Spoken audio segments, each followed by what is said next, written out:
Hi, and welcome to Viewpoints, a virtual podcast all about the founders, innovators, and investors who together are building the future of spatial computing. I'm Dave Haynes, and for this episode, I'm joined by my co-host Petri Rajahalme from Nordic XR Startups, and we'll be talking to Shawn Whiting of Rec Room and Tipatat Chennavasin from the VR Fund. All right. Okay. Hello and welcome to Viewpoints. Really excited to be in this beautiful world in Rec Room. And just for those of you who haven't tuned into Viewpoints before, Viewpoints is a virtual podcast all about spatial computing. So the big trends, the companies that are building category-defining companies, and then the investors that invest into them. And probably no surprises, but the reason why we're in Rec Room today is we have Shawn Whiting from Rec Room. We're going to be talking about virtual social, and we'll be joined by Tipatat, who was one of their early investors at the VR Fund. So my name's Dave Haynes. I invest in companies through ViveX, and also kind of just a keen member of the general XR community. And I'll hand you over to Petri, my co-host for today. Thanks, Dave. Hi, my name is Petri Rajahalme, and I invest through Nordic XR Startups into Nordic XR companies. Super excited to be here. Maybe we'll just start off with introductions. Shawn, why don't you introduce yourself and maybe tell us your backstory, how you got into VR? Sure. Yeah, I'm Shawn. I work at Rec Room. I do a lot of design stuff there. I got into VR, I think it was probably about 2013. Somebody at a university I was at, Virginia Tech, showed me, I guess it would have been either a Kickstarter kit or a DK1, and it just kind of blew my mind. And then a friend who went to school with me there, Hayden Lee, and I started also a social VR company really early called Converge, where it was just like floating heads, basically. So I kind of got super into, social VR, the power of interacting with other people in these virtual worlds, and I've just been working on that stuff ever since. Cool. Thank you. And then Tipatat, why don't you introduce yourself and also how you got into VR? Sure. Hi, everyone. I'm Tipatat Chennavasin, co-founder, general partner of the Venture Reality Fund. We have been investing in VR, early stage VR, AR, and AI startups for the past almost 5 years now. One of the early investors in Rec Room. And then my story, how I got involved. I come more from the art, animation, design, product side, but of gaming in general. And then I saw the Kickstarter. John Carmack said, "Hey, check it out." I always listen to John Carmack when it comes to gaming. And so did the Kickstarter and, very early on built some simple demos, accidentally cured myself of my real life fear of heights. And that convinced me that, VR was going to be probably the most profound medium I've ever experienced and that I wanted to participate. Then I built some demos, transitioned, joined a fund, and then eventually started my own fund with my partner, Marco. Awesome. Yeah, that's awesome. And it's so great to have both of you here, because I think when we talk about virtual social, I mean, you guys have really been there since the beginning. As you said, doing this while you could still only have floating heads in VR. So Shawn, maybe you could just tell us, for those who don't know the origin story of Rec Room, how did Rec Room get started? And then I know that you joined slightly after. So what was your journey from what you were doing before with your own startup into Rec Room? Yeah, so Rec Room launched. I actually looked it up the other day because somebody asked me. It hit Steam on June 1st, 2016. So certainly been out for quite a while. And yeah, when Rec Room first launched, I think the kind of like the way the team was thinking about it is it's kind of like a Wii-inspired virtual space, right? So it's like Wii Sports meets Wes Anderson movie, I think was what the some of the original like art concept was. Like you can kind of see it in the art design. But yeah, it was originally just a very few games. It was like charades, dodgeball. I think paintball came out shortly after launch. So people started to know Rec Room as like, oh, it's this place where you log in and you meet all these cool people and you add them to your friends list and you go around and you play paintball, dodgeball, whatever, these mini games. And it was like that for a good, like, the first year and a half I would say 2 years, and then we kept adding more games, more quests, which are like co-op, adventures that you go on with people, and they can be pretty long and very difficult, and that kept people busy for a long time. And then eventually people were like, hey, we want to make little tweaks to this level or what the gameplay looks like here and there. And that's when we were like, oh man, we're going to need to give them some like mod tools in game. So that's where the maker pen came in, which is this guy. So we started giving people, and the maker pen originally came from charades. This was just like, it's basically a virtual glue gun where you just extract shapes. I can like start. Oh no, I think I just deleted. Okay, so this is the magic of the maker pen. You can undo. There we go. Nice. Only in Live VR. demo. You couldn't do that in real life. It's always the emergency thing is undo. But yeah, so this thing extrudes shapes, and we've had people, everything that you're seeing in here was created using a maker pen. So it's been a long road from, Rec Room is just this place to play paintball to now people are building entire worlds in here, and these worlds are everything from, just little mods to paintball. So you're still got like your PvP game to this is more of a kind of like a hangout room and a, relaxing chill space. People do stuff like just full narratives, like, you're going through basically an entire film and interacting with these virtual avatars called holotars. It's really evolved into this giant, I guess in the industry they would say user-generated content or UGC platform. Yeah, indeed. And it's been amazing to see the evolution. I was an early Rec Room user, and actually my kids were really into it as well. So we used to play the quest together a lot. I remember getting very excited when the laser tag came out, and then when you guys launched Rec Royale, Fortnite was just getting big. I thought that was you guys done. Like, we're just going to be the Rec Royale of, we're going to be the Fortnite or the Battle Royale program for VR. And then you guys, you suddenly switched to this UGC platform, and that's been, a kind of a big focus for you guys. But was that how you planned it in the early days, or was that something that evolved from the early vision? No, that was... As far as I know, unless there was some secret master plan that I wasn't aware of, it just kind of all evolved naturally. That's like a huge principle at Rec Room is we build, like as a team, we move very quickly. We build, we ship it, and then we iterate with the community based on what we're seeing. And, that's exactly how we got to this world that we're sitting in right now is we would have never been like, okay, we're going to roll out with paintball. And then once they're hungry for mods, we're going to give them this tool. It was like entirely driven by the community. They're like, we demand you give us this stuff so that we can, spawn objects in these rooms. And we gave them something called the sandbox machine where they could cycle through every object in the game, pull it out, put it in the room. And then they were like, well, we have to do this every time now. This is like so labor intensive. We need to be able to save the state of the room. And we're like, oh man, now we have to make these like room containers and allow them to save it. And you got to put all this UI in. So it's just, over time, we ended up here, and it was definitely not part of any sort of master plan, that's for sure. Yeah. Uh-oh. That's looks incredible. like we lost Tip. And we lost Tip. Let's hope that he comes back. I was just about to ask him a question. Yeah.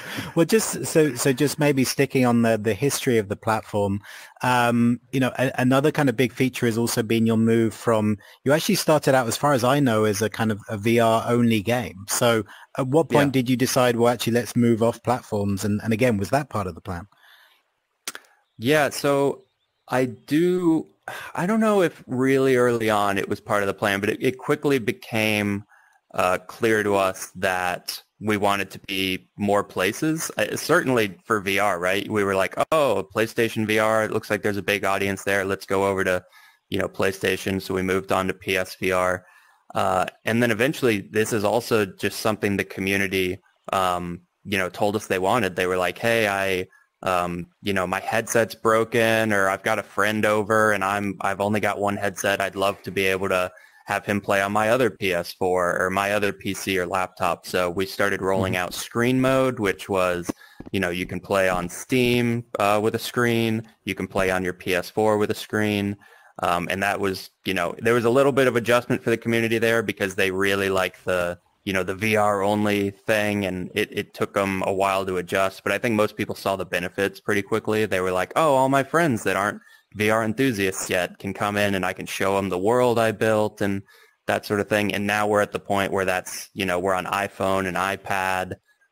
And it's just crazy to watch the amount of growth you can get when you're on these platforms with like a much larger amount of devices, right? Like I feel like we hit kind of awareness or saturation in the VR space pretty quickly because it's like you've only got, a limited amount of headsets out there. But when you're talking about PS4s with like 100 million plus units, iPhones with however hundreds of millions of units, and we're actually going to be launching on Xbox soon. So it just gives us a much wider market to grow into. And it does also help our, network effects. The more people you can pull in to show the creations you've made or play the quests or laser tag, it just increases the value for the community and for us and everyone involved. Yeah, definitely. Well, I definitely want to come back to that point, but now that we have Tipatat back in the room, maybe some questions for Tip. Yeah, maybe I'll just lead up to, get your views, Tipatat, on cross-platform. In the early days, it was all about PC VR, and for example, in games, people were suggesting that they should port their game to PC also. PC VR only is not interesting enough as a market. So what's your views today about cross-platform? You have games from like resolution games where you have the mobile companion, and do you think it's going to like be the next generation of gaming, or how do you see cross-platform? Yeah, I think it's a tricky issue, and it's going to be different for everyone. But I'm actually like generally not a fan of cross-platform where this like you want to launch on everything right away because you aren't building and taking advantage of what's unique about each platform. You're kind of dumbing down to the lowest common denominator.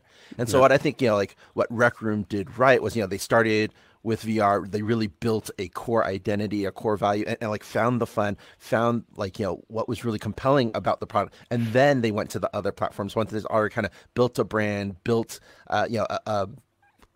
because really what ends up happening is, why VR is like emerging platforms are a big opportunity is you have less competition.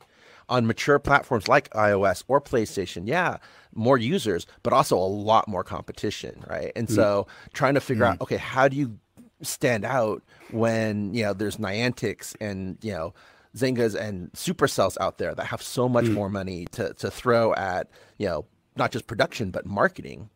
It drowns out a lot of the indie developers. And so, I do feel like, focus, and especially for me, like when I was looking at like making VR game investments, it was just like, who's really embracing what's native for VR, who's building something unique for VR that's going to really grow the market opportunity, as opposed to saying, okay, who's going to try to get the most users right away, even if it's, we're not quite there yet.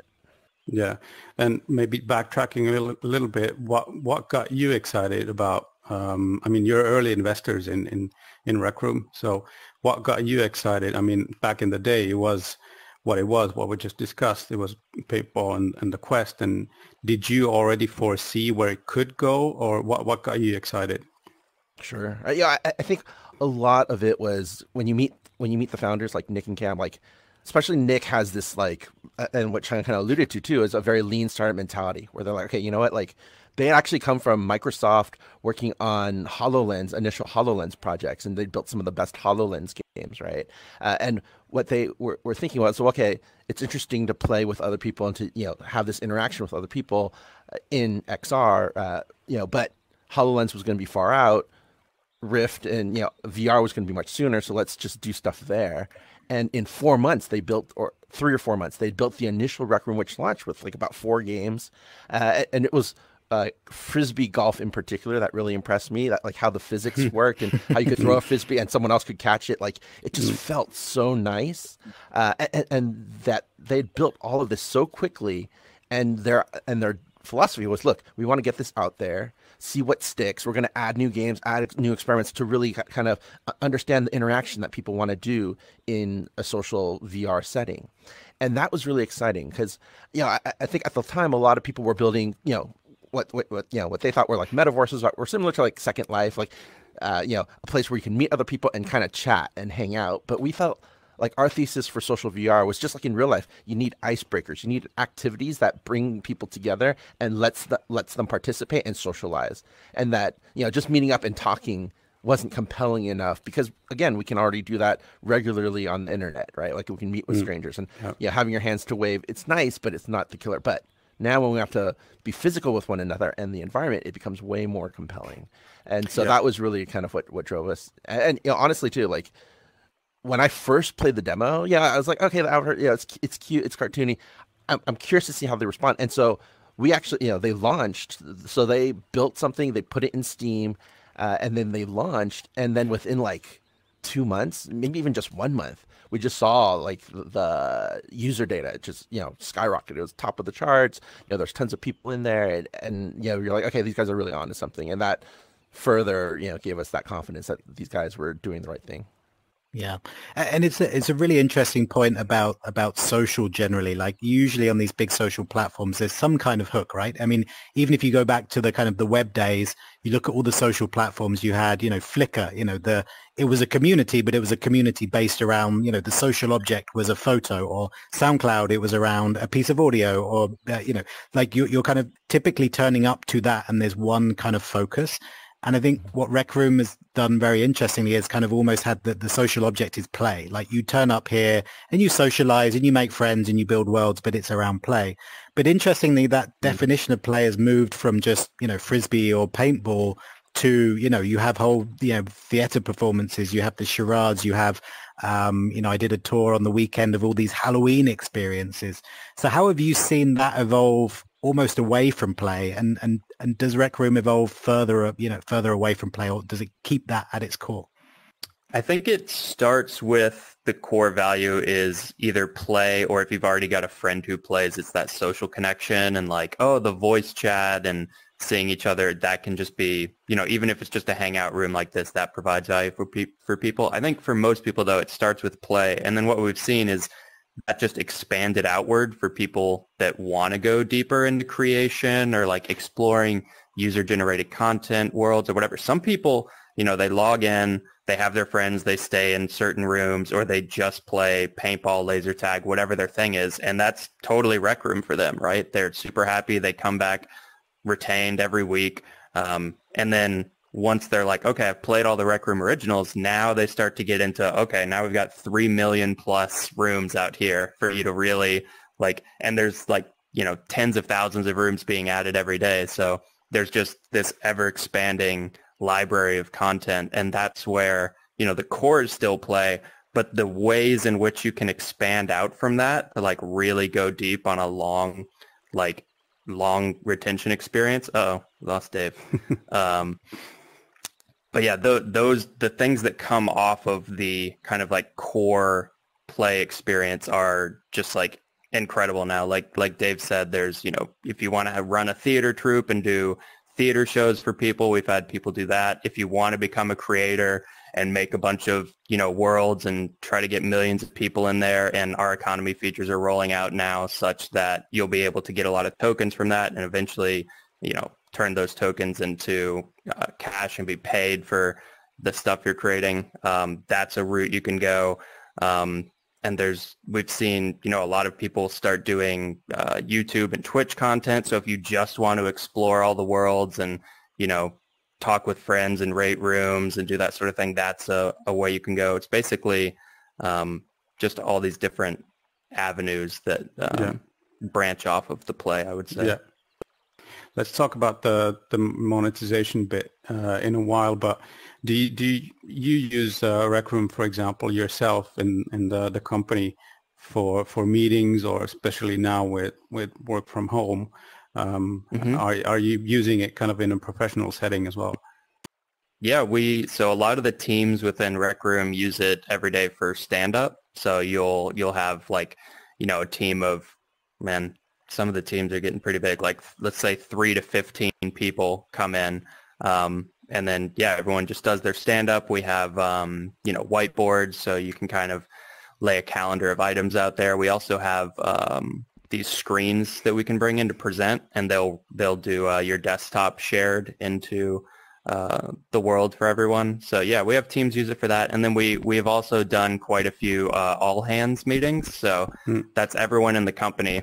And we'll yeah, we'll also do the desktop projection, and somebody will take us through like, hey, here's what our metrics look like for this week, and here's what shipped, and each team gives a report. So we've definitely used the product a lot, and we we get a lot of really good bug reports out of those meetings too, right? Because you get like 50, 60 people all in the room that are, all the people that make the game, and then we get frustrated with something, and it's like, who should be fixing this? And so it says like, I'll get it, and then they file a bug, and it's like, pressure's on to fix it before next team meeting now.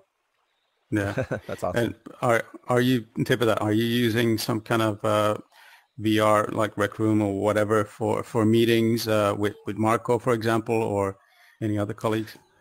Honestly, it's just me and my partner Marco. We actually we don't even use voice or video chat. We just use voice chat mostly. But I've definitely had pitches in VR settings and things like that. It's still, I don't know. It depends on what your needs are. Like I know other teams that use VR chat. Like I think OSO. I don't know if you talk to those guys. They do surgical navigation surgical training in VR, and they actually use Rec Room for their stand-ups as well. Nice. I heard. I was meeting an investor in New York in early 2017, I think, and they said that he and his partner, who's in Los Angeles, they do their investment committee meetings in Rec Room and investment decisions playing ping pong in Rec Room. Dude, ping pong's like an impossible game to play. That's a bold statement on his part. Yeah, well, I've also seen that there's networking events like the golf that I think you took part in, Tip, where people are it's kind of going out on the golf course is something you might do in a work context, but people are now doing that in VR, which is kind of crazy. But yeah, more things like that in Rec Room would be awesome. Not for business, but for personal. I was one of my closest friends lives in Thailand. He asked me to be the best man. Of course, now because of COVID, I can't travel to Thailand to be there for his wedding. And so what we're going to do, I realized that the price of buying an airplane ticket for like me and my wife and, getting a hotel and all that kind of stuff, I can just buy like 10 Quest 2s. And we're going to give it out to like the groomsmen, and we're going to do like a virtual bachelor party in Rec Room and just be like, hey, let's paint paintball. Let's go do these activities. Let's like meet up and hang out. And it's great because like there's so many of us that are like, East Coast in the US, some in Japan, some in Thailand, like all over. So pretty exciting. That's awesome. And I guess, it's interesting because, a lot of people were doing these activities pre-COVID. And now obviously post-COVID, I mean, it's been a challenge for lots of people, but one of the benefits is you can come into some of these environments and either replace work or replace social activities. So Shawn, I'm curious to see, I mean, have you seen an acceleration? Like, have you seen user numbers go up since the pandemic? And has there been any kind of interesting use cases that you wouldn't have seen before? Yeah, so we definitely saw a spike as soon as schools let out and people are working from home, and as soon as everything started to shut down, the numbers started to go way up for us. And I think that's just because, there's a lot of young people that like Rec Room. So as middle schools, high schools, and colleges start to, pull back on the workload and they're trying to adjust, and there's like that void there where people are like, oh, I'm working from home. The kid's here. What do we do? And it's like, I'm sure people are like, I don't know, go watch something, play a game. And yeah, we saw quickly accelerating numbers there. Normally in the summer, we see a big spike anyway. So heading into the summer, we were already pretty high, and then it just kept going. So this summer was very good for us. In terms of unique use cases, I've seen a lot more birthday parties happening in Rec Room. So a lot of people want to celebrate with, their friends, even in town. Like, oh, my friend's, half an hour away from me, or I've got friends in another state, and normally they would have made the trip. But now it's just like, oh, I'm going to have my birthday party in Rec Room. And they get pretty elaborate. Like, you can create worlds like this. So we've had people create entire birthday worlds for people. They're like, hey, I know you like this show or whatever, and they just build a whole world for them for their birthday, and then they, you party up in Rec Room, you like give someone a fist bump, and then you all move through rooms together at that point. So they fist bump, and then they're like, let's go, we're going to take you on a thing, and it's like, surprise, and they got like 40 of their friends in here, they all jump out from behind the trees, and we've got a birthday cake consumable now that you can spawn and blow out the candles for it.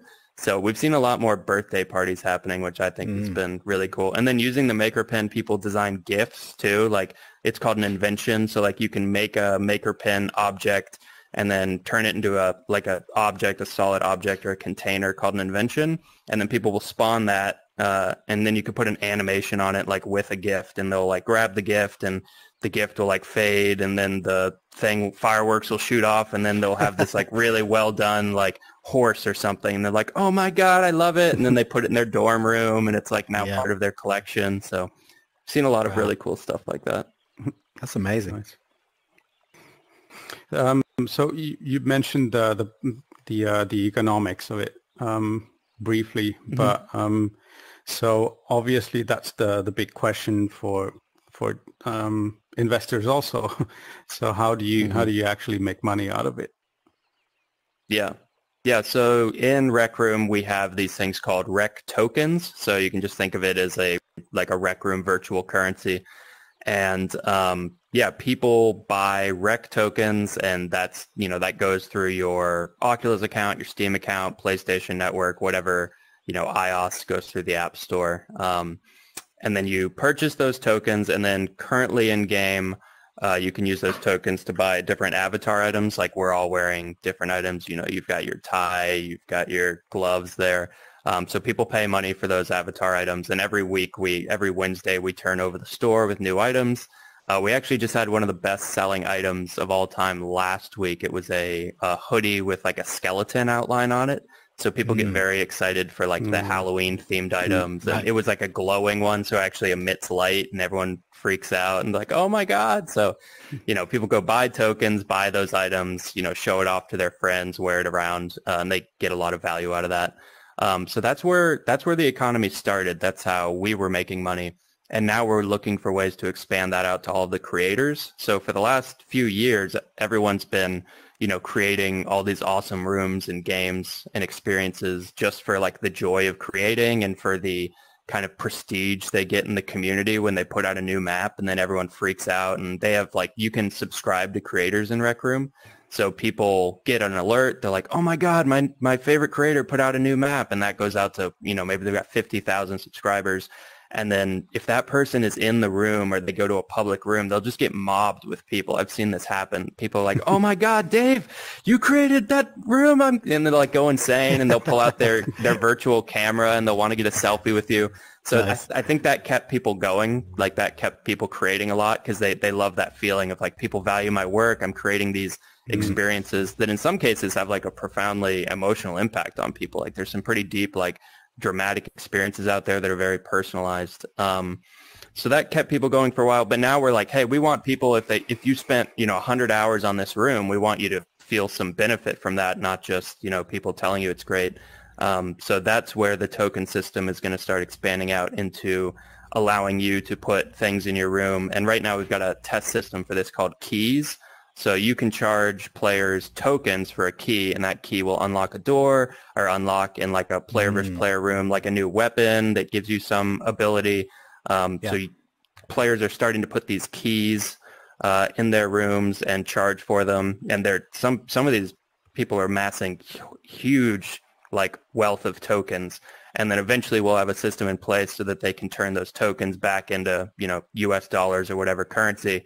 And in that way, like if you create a very compelling experience and you want to charge for like, an event or having people like, hey, we've got one part of the room that's free. And then if you want to continue the story, you buy the key, or if you want to, change your role in the however they want to configure it, they can set it up however they want. But it essentially allows them to add in-app purchases to their experience and then, get those tokens and then turn them back into revenue. And then we have the same thing with inventions. So the thing I mentioned earlier, like I make a really cool like poster, or we have people that do really good 2D painting. So we have these canvases, and then you can get markers, and we have people do incredible 2D work, and then they'll like frame it with the maker pen, and then they turn that into an invention and they sell it on the invention store. Also, it's like, hey, it's 500 tokens.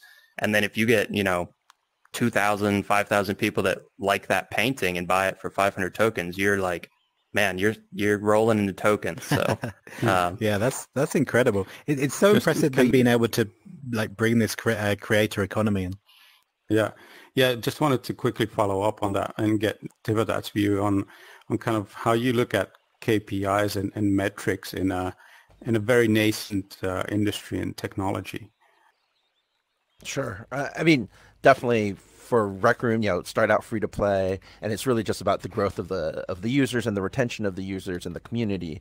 And some of the KPIs that we follow, not just in terms of growth of users, but also how much time is being spent, how much everything that Shawn kind of mentioned, how much user generated content is being created, how much what are these ideas of, can people really monetize? Can people sell? Like, are we seeing that economy growing? And as Shawn mentioned, like, absolutely, we're seeing really impressive KPIs. Yeah.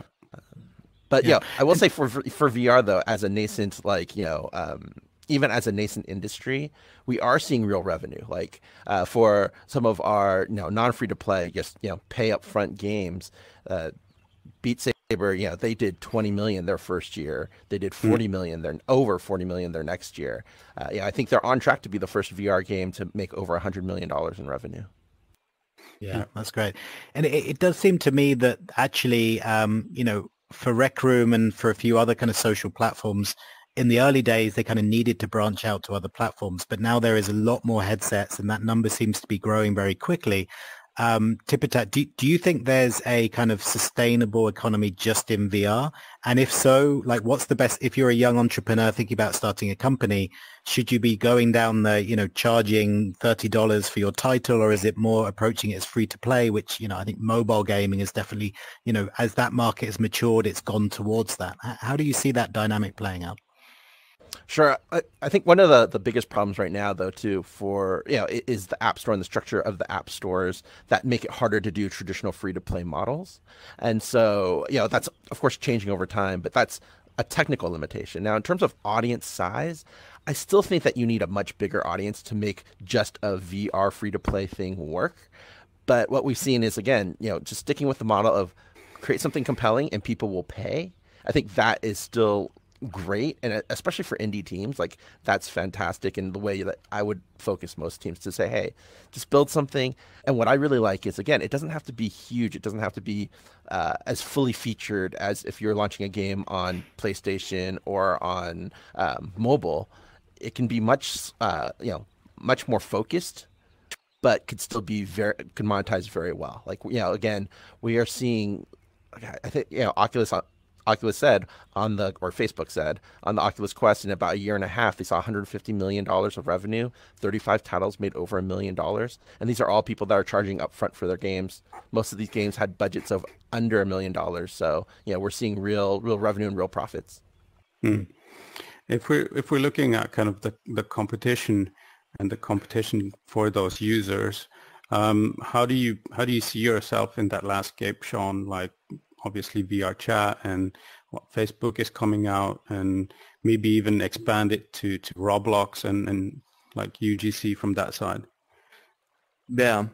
Is the question like how we see ourselves like amongst those other groups? Yeah. Okay.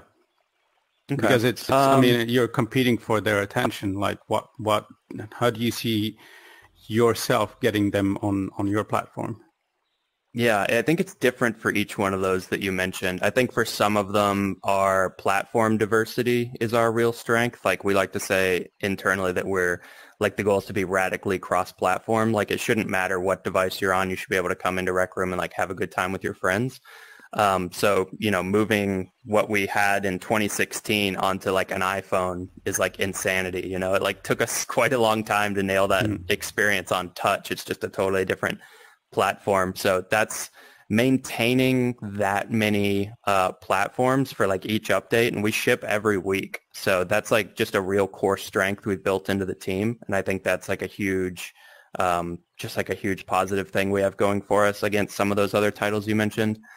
I guess I would say the other ones are being free to play obviously doesn't hurt. Like, anyone can pick it up. And then for some of the smaller ones or the ones that haven't launched yet, it's like just having the existing community of millions of players and the network effect is, it's hard to, recreate that same amount of friends that you've made over the years in Rec Room. It just creates, and I've seen this for all the different virtual communities, is once you've started in one, it kind of gets its hooks in you. It kind of gets a hold on you. And I know people that like Rec Room, and I'm just like, you guys should come over more from VR chat. And they're like, oh, it's just VR chat's my thing. Like that's just where everyone I know is. So like to some extent, like just having built that community just really locks people in because they're just like Rec Room in my brain. That's my social space. That's another advantage there. And then I think the big one for us as well is you create socially in Rec Room. So the creation tool isn't some outside like editor or product you're using like alone, right? Like people making VR chat worlds are just in Unity, in their apartment making Unity stuff for weeks or whatever. You're probably not really hanging out with people while you're doing that. Same thing with Roblox. It's like this external Roblox editor. But in Rec Room, the power is, all four of us could pull out maker pens here and start like editing this landscape, and then somebody's like, oh, actually I know how to program, and then we have our circuits visual language where you start spawning circuits and hooking stuff up. And the fact that you can do that while socializing with people, like we can just stop, chat, pull out whatever we want, hang out. That's like a huge positive for Rec Room, I would say, versus the other two. And then obviously you can see Horizons taking that approach, which I think is the correct approach. Like that's how you're going to get more people to spend more time creating. Yeah, interesting. And do you see, I mean, it's interesting because we were talking about the cross-pollination between them, and Tipatat and I are both investors in The Wave, which is the music concerts platform. And we always used to joke about how do we get more users onto the platform for an upcoming show? And the joke was, well, we should just go out and hang out in Rec Room or Alt Space with virtual flyers, just like you'd have in the real world when you come out of a club. But I mean, in all seriousness, do either of you guys see a point where actually there is cross-pollination between some of these worlds? Could I take my identity or bring my social graph over? Or do you think it will just be kind of, for now at least, it will just be kind of many separate worlds where you'll go here to play, here to, socialize, here to watch a music concert or whatever? Maybe Tip, if you have a view on that. First, I guess. Yeah. I mean, I actually I hope it's more like silent or different, right? Like, I don't want to be the same person when I'm in different virtual worlds because of the context, right? Like, but it's just like real life, right? Like, who I am on LinkedIn is going to be different from who I am on Instagram by design. And so I like that. And I think I'm a little concerned about that idea of like, okay, if there's one identity to rule us all and we have to be the same person in every single universe, like, I would prefer to say, when I want to do this and when I want to play this, I'm this person and I'm here, and then if I go into another one, I don't carry that, or it's like a kind of wall that separates us.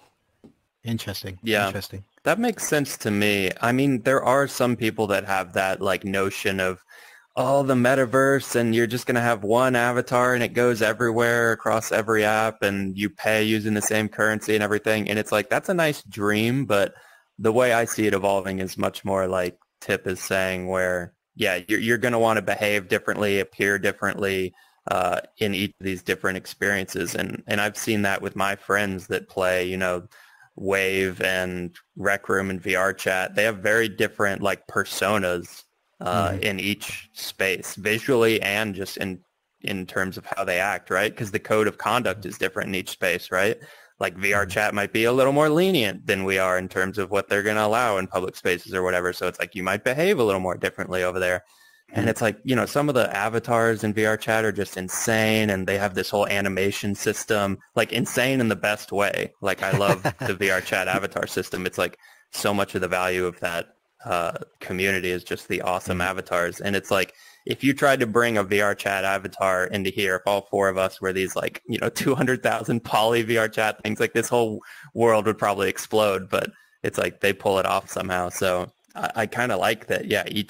Each app gets to try its own thing, and maybe it does like converge on some single thing in the future, but I doubt that would happen. It really seems like the way people want to express themselves and how they want to look, or what the avatar system will allow, will be different in each experience. Yeah, makes sense. How do you maybe see, in a more general way, virtual social evolving, and are there some kind of trends that you're already seeing? Maybe Yeah, I mean, Tipatat, I if you think want to go. Sean touched up a lot on this, but the idea of like UGC and users being more creators and not just consumers. And I think what we've seen with like Roblox and Minecraft, right? The UGC communities are pretty small because it's pretty hard to use those tools to create something super compelling. But with VR making it much easier for anyone to create 3D worlds, I hope, and I'd love, Sean, if there's any early data about this, to say, are we starting to flip that and see a little bit more people are participating in creating? I think that's hopefully one switch I think that we're going to make. It's way higher. Yeah, we've looked at some comparisons between like the number of creators on other platforms versus in Rec Room, and I think we were like an order of magnitude or two higher in terms of how many people ever like create and publish something in Roblox, like very small number of creators. And then in Rec Room, I think we were pushing double-digit percents. It was like 15-20% of players have created a room and saved it, or like done some sort of creation action. It's just way, way higher. And we can even get that higher. I mean, we can get that up way higher. So it's, when you have the ability to just like spawn into your dorm room and it's like, here's your maker pen, try like customizing your walls or like put up some wallpaper, do whatever. And then you're like, oh my God, that was so easy. And then it's like, hey, here's a blank world, like go place some trees and do whatever. And you're like, you can just do it in your headset or on your phone or whatever, and you don't have to go to your PC and download an editor and launch it and run a YouTube tutorial on another screen and do this. It's just like when you can do it as like a fun play, like experimentation type thing, like, oh, whoa, I can like do a tree like this and then delete it and then like clone it, do another thing. It's really more just like playing with your hands, which is something everyone's used to as a kid. It's like the finger painting of creation, and then it turns into a fucking Picasso when somebody does something like this, It's like, it's just a way more natural, organic way to learn these tools, in my opinion. Yeah, amazing. Tipatat, I had one last question, and then maybe we should be wrapping this up. But if I'm an investor watching this and I'm thinking about, what the opportunity is in virtual social, and that could be in VR, AR, or just kind of, virtual social generally, where would you point them to? What are the kind of the areas that are still opportunities at the early stage, or where would you, I mean, I guess you are doing this, maybe you don't want to give the secrets away, but where would you be investing at this time? Sure. Yeah, I think again, finding out a user behavior in the real world and then enabling that finding a way to make that scalable using VR. I think that's like one of the most obvious starting points. So staying away from what we talked about, those kind of general purpose, I want to create the everything metaverse, but finding out a core use case, and whether concerts with the Wave, casual play with Rec Room, but there's so many other interesting places. Like I love the people are experimenting with immersive theater, like so you have like Adventure Lab and others that are like thinking, okay, how can we do plays in VR and have live actors come together, and what does that mean? Or thinking about like, how do we play with identity and make things where again, I'm not sure if maybe it is general play, but like, what is going on virtual dates with people and getting to really know people in activities that really reveal people's personalities and maybe even improve people's personalities. Like, I feel like there's so many interesting things that we have the opportunity to explore. And the one thing I did want to say too, what I like about VR and presence too in a social space is it's going to allow the verbs to really change, right? Like I feel like on a PC game, there's only so many verbs we can do, right? It's like click on something or shoot something, right? Like those are the main metaphors. And in VR, we're really seeing an explosion of what these metaphors can be, or what these verbs can be. And so we're seeing like, again, a lot more people doing things like acting. And when I saw people doing live performance of The Princess Bride in Rec Room, like that was one of my aha moments where you're just like, okay, like they created their own costume, their own sets using the maker pen, and they put on this stage play, and then people watched it in VR, and it was this, experience that, just so profound and so amazing. And what I liked about it too was, that idea of doing a play in VR. You could do like The Matrix and have crazy special effects that you could never do in like a real live play, right? Like, so I feel like this opportunity to kind of go beyond reality. And I think, Adam from The Wave always loves to say that too, where it's like, don't just try to recreate reality, go beyond reality, right? And I feel like finding those experiences where you take a behavior and then you plus it. Right. Yeah, exactly. Yeah, I still haven't seen this, and if anyone does see this, please send me their details. But somebody doing something around virtual fashion, so somewhere where you could, like meet a new designer, or somebody who's just built a new trainer, or somebody like, again, like to take your example, what's the virtual equivalent of doing a pop-up to show your new collection, and all of a sudden, the crazy thing is, that kind of amazing street live theater performance that probably was only accessible to a few people in LA or in London or in Soho. Like now, if you can do those things in VR, it suddenly becomes accessible to so many people, or you don't have to fly halfway across the world. So it kind of democratizes a lot of these experiences, I think. So definitely check out VR Chat. They are pushing the envelope, like what Shawn said about how they're really allowing these crazy avatars. I mean, people are paying hundreds of dollars to get avatars and then rig the avatars to work in VR Chat. And they host these events like the Virtual Comiket, which is a collaboration with one of the largest kind of otaku anime culture festivals in Japan. And they do it online. And they've been doing it online for several years, but then COVID was online only this year. But people are spending crazy amounts of money to buy virtual items for use in VR chat, and it's amazing. Yeah, definitely. Yeah, it was interesting to see recently. I saw somebody say that Burning Man was the killer app for VR, because Burning Man came around. You've got a whole bunch of people who can't go to Burning Man in real life, and they're actually buying headsets just so that they can go in and see some of those things.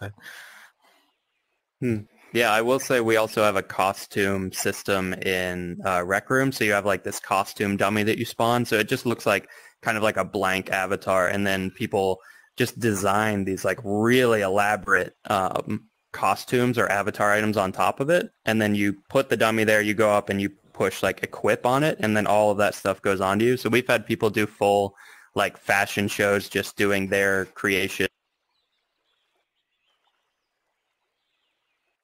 Yeah. Uh-oh. Oh, nice. Shawn, I think Shawn just cut out. So maybe that's a sign that we should be wrapping up. Well, our cue, yeah. That's a cue. Cool, excellent. So let's wrap it up there. Maybe Tipatat, you can give us a quick word on if there's entrepreneurs watching this, how do they find you? What should they be pitching you, etc.? Sure. Definitely follow me on Twitter and social media. I'm at Tipatat, Tipatat, or you can reach out to me over email, tipatat@thevrfund.com. And then, in terms of what people should be pitching me, we are a VC fund. We probably, again, don't come to us if all you have is a PowerPoint and an idea. We expect to see something that we can test and try, or might already have early traction in the market that we can help you kind of build and expand your company on. So don't think about us as project financing. Think about us more as, building a company around a vision that you have and a core traction that you have. Oh, great. Petri, Awesome. How can people find you? Yeah, so you can email me at petri@nordicxrstartups.com. Visit our website, nordicxrstartups.com. Happy to take on Zoom calls or happy to meet in VR for a pitch. Yeah, great. And people can find me on Twitter at Haynes_Dave. But also, again, for any startups, especially someone doing a virtual fashion world, come and find me. We're investing from 5X. You can just Google 5X and find more information and reach me through LinkedIn as well. Great. And I guess on Shawn's behalf, if any of you watching... please come and join Rec Room. It's very accessible, whether you download it on VR or you just get the mobile app. It's a great experience. So come on in. But yeah, thank you for watching, and see you soon. See you next time. Thank you for having me.